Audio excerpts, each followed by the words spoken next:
राम नाम और राजनीति।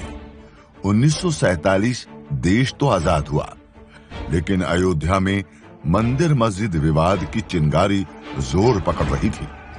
ये वो दौर था जब पहली बार राम का नाम राजनीति में इस्तेमाल हुआ।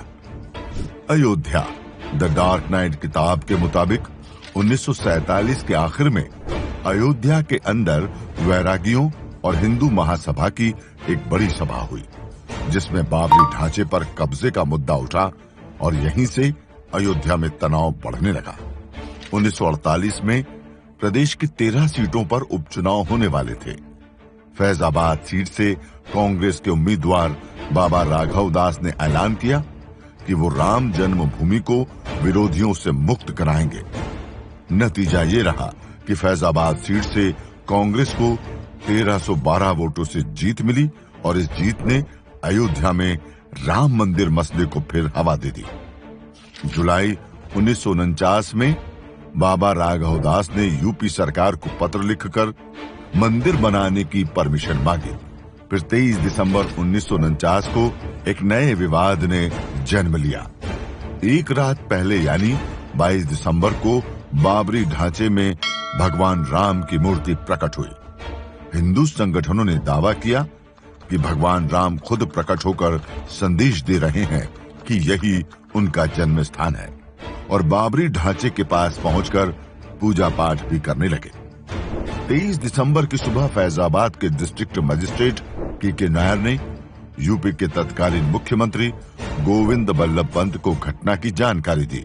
फिर 3 दिन बाद तत्कालीन प्रधानमंत्री नेहरू ने भी गोविंद बल्लभ पंत को पत्र लिखा और कहा, अयोध्या की घटना ने मुझे बहुत विचलित किया है।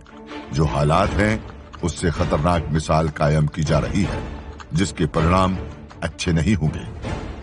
29 दिसंबर 1949 को फैजाबाद कोर्ट ने विवादित ढांचे को कुर्क कर लिया और परिसर के गेट पर ताला लगवा दिया। मूर्ति की पूजा और देखभाल के लिए प्रियदत्त राम को रिसीवर नियुक्त किया गया। 1950 से 1961 के बीच एक कर इस विवाद पर 4 मुकदमे दायर हुए। 3 याचिकाएं हिंदू पक्ष ने तो एक सुन्नी वक्फ बोर्ड ने लगाई थी। अगले करीब 16 साल विवाद कोर्ट में रहा, मगर राजनीति खामोश रही। 1977 में संघ परिवार ने मंदिर की मांग और तेजी से उठानी शुरू कर दी। 1984 में राम जन्मभूमि मुक्ति यज्ञ समिति ने मंदिर के लिए पहली रथ यात्रा बिहार से अयोध्या तक निकाली। इरादा हिंदुओं को एकजुट करने का था, लेकिन जिस समय रथ दिल्ली पहुंचा तभी प्रधानमंत्री इंदिरा गांधी की हत्या हो गई। बाकी कार्यक्रम रद्द हो गए। राजीव गांधी नए प्रधानमंत्री बने। नई सरकार बनते ही राम मंदिर फिर चर्चा में आया। विश्व हिंदू परिषद ने सरकार को अल्टीमेटम दिया कि अगली शिवरात्रि तक मस्जिद ढांचे का ताला न खुला तो तोड़ दिया जाएगा। इसे शाहबानो केस से और हवा मिली। राजीव सरकार पर मुस्लिम तुष्टीकरण के आरोप लगे। इसी बीच फैजाबाद जिला अदालत में फिर से राम जन्म स्थान में पूजा पाठ के लिए याचिका दायर हुई। जिला कोर्ट में मुकदमा खारिज हुआ, लेकिन ऊपरी अदालत में जिला प्रशासन ने गर्भगृह खोलने पर सहमति जता दी। 1986 में गर्भगृह का ताला खुला तो देश की राजनीति में भी भूचाल आ गया। राम का नाम